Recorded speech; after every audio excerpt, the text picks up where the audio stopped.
Hello, everybody. Starting a new series today, a new season. It's about mountain biking, but not any mountain biking. I'm talking about downhill mountain biking. I was playing a little bit. There are some sort of adventures that you can undertake doing downhill mountain biking. Not as many, but there are many different places, right? They will vary just the location pretty much, and sort of the kind of terrain and trails that you will find. And I will talk more about one of them, considered to be probably the best place in the world for the ultimate experience in Moab, in Utah. If you've seen anything about mountain biking, Utah holds sort of most of the competitions and the biggest jumps and everything like that. But before I get into it, and I'm going to leave this for the next episode, I will talk about what it means. So downhill mountain biking is different than your regular mountain biking. You can get your bike right and go right on the city. Or even go outdoors with your mountain bike and just have some fun. What I'm going to talk about is something slightly different. It's more in the realm of an action sport than an adventure, but you can combine both of them and make it an adventure out of this sport. Going to places like Utah. So what is it? Right? Think about, well, the name says itself, right? It's downhill. So pretty much you will not need to exercise much. Typically those places will have a lift chair, similar to the ones for skiing. Usually they are adapted, right? So they can carry the bikes up. There are several different ways to do that. You can just load your bike in the chair in front of you that is specially adapted for this, or you can just get in if it's a sort of a gondola, right? You kind of put your bike inside and you hold it with you all the time, all the way to the top. So it's like there's a lift ticket, you pay for the lift ticket, and up you go. So the good thing is there's not a lot of actual biking, because you're coming downhill.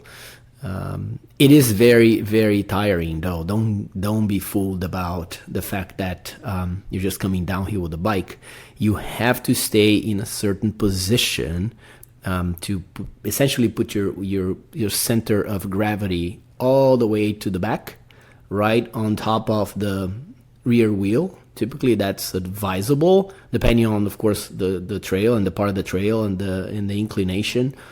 But typically, that's how you ride it. So you're constantly exerting a lot of effort on your legs to hold that position, right? Plus, you need to maneuver the bike as it's coming down. The first time I was introduced to downhill mountain biking, it was probably 4 years ago by a friend. Funny story, right? He didn't tell me and the other friend that he was actually this BMX champion, in Brazil when he was a boy, all the way I think up to his teenager years. So we did not know he was actually that good, and we came down. It was like, hey, let's not take the easiest trail. I mean, by the way, they follow somewhat similar classification that we see in skiing, right? Green, blue, blacks. And then you have even technical trails, right? Blue technical trails and black technical trails that are even more sort of complicated. Think of your double black in skiing. But instead of going to this green, first time I did it, it's like, let's go to the blue so we don't have to pedal at all and we just come down. Tough experience. Both of us fell miserably and hurt ourselves. And he didn't. So we kind of learned after that that we should start with the greens first.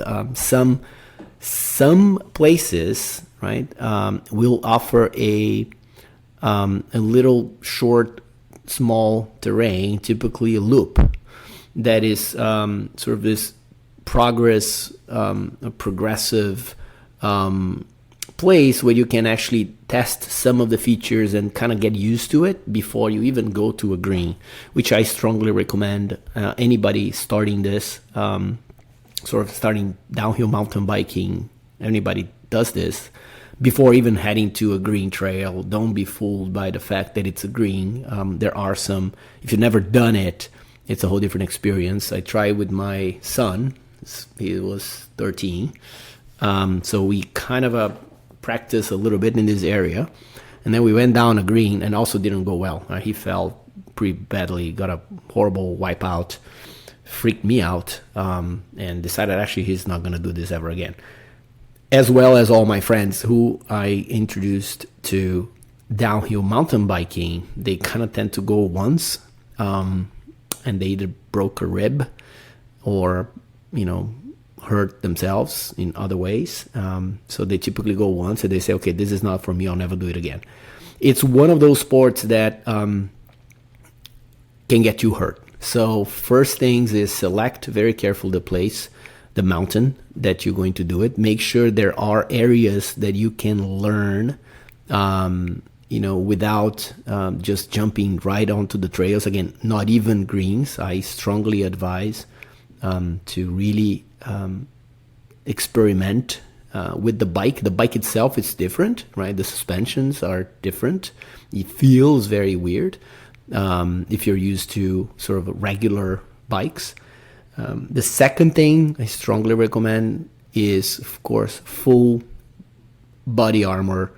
I ride with a full body armor, right? I dress it up. Helmets, of course, goggles, but, neck protector and chest and arms and legs. So I'm always fully protected. I fell many times, but never got seriously hurt. Thanks to a lot of it is, of course, the equipment that I ride with. So do not really underestimate what it means. I've talked to people and when I mention it and even showing a little bit of videos, and they say, "Oh, sure, I'm a great biker. I can do that." And then I've seen it, right? They try, even if they don't give up, they just get hurt, right? Because it's a whole different technique. So I recommend take it slowly. There are classes.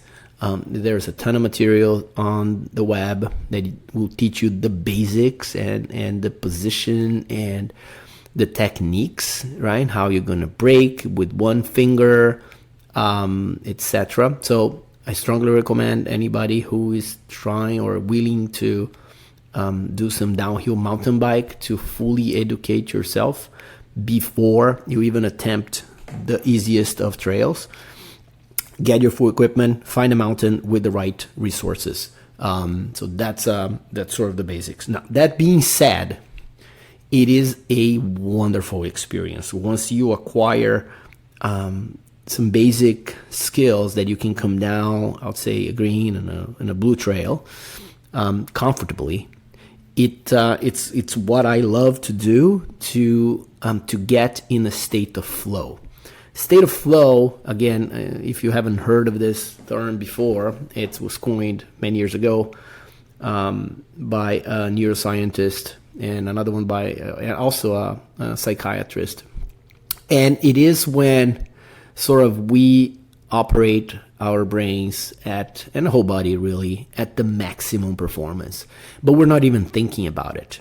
There are many studies about the state of flow.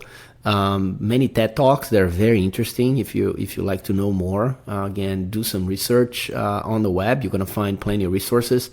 But it's not your conscious mind that is thinking. It's not your conscious brain. It's your subconscious now that is making decisions very quickly. Because as you're coming down with that bike, you cannot allow your conscious brain to make decisions. They have to be faster, and only subconsciously you can make faster decisions needed, right, to navigate down that trail, even a green trail. But it does get you that, it gets you in at least me, every time, in that state of flow where, again, your brain is not only operating at maximum performance, but it's almost like this meditation state. And when you get down to the bottom, if you make it in one piece, you have the adrenaline, right, pumping, back in, and the endorphins, they kick in, and you have an extraordinary feeling, right? And it just makes you go back up, right? It's exactly how I feel. It's like I come down, down, down. I forget about the world for a few minutes, or I'm coming down a specific trail, and then the moment I hit bottom and I'm ready to get back on the lift and go up, and it's just that, again, the endorphins kick in, the adrenaline is fully on, and you feel really good about it. Then you go right back up and you do it again and do it again. It's very addictive. So again, super, super cool experience, different than I think most action sports and adventures that I'm going to talk about, right? Mountaineering, you can get to that state of flow, but it's kind of slow, right? It's one step in front of another.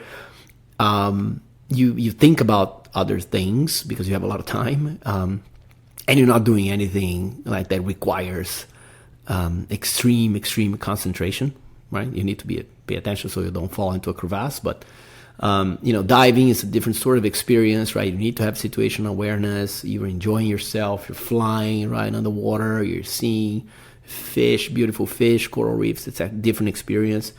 Skydiving is probably similar to downhill mountain biking in that sense, right? Where you get to that state of flow and you just feel it. So I will talk about a couple of cool places to go in the U.S. One on the East Coast that I've been to, and it's just a exclusive downhill mountain bike park. It's not a place it's a mountain that operates, that does skiing. It's a skiing resort in the winter, and then it turns into a mountain bike park in the summer and fall. There are places like that. My favorite place here, it's in New Jersey, close to home, called Mountain Creek. Awesome trails, from the very basic to the very highly technical. Great place, great ramps, kickers, everything. Wyndham in New York, upstate New York, also very cool. But again, those are places that are not exclusively downhill mountain bike mountains, right? They operate both. Nothing wrong with that. But there is sort of the Mecca in the Northeast, and I'll talk about it. And then I will also talk about Moab, which is in Utah. And it is really considered to be the ultimate experience in terms of downhill mountain biking and mountain biking in general. And this is more on the adventure side, right? Because you need to get there, etc. The other ones are very good places to go. And I'll talk more about those in the next episode. So check it out if you're new to this, if you haven't heard about downhill mountain biking, if you heard about it but you're too scared. If you tried and you fell and you said, like my friends, I'll never do this again, or my son, if you want to give it another try, consider the things I'm talking about in this podcast, and hopefully you're going to have a much better experience. So I'll talk to you guys later. Bye.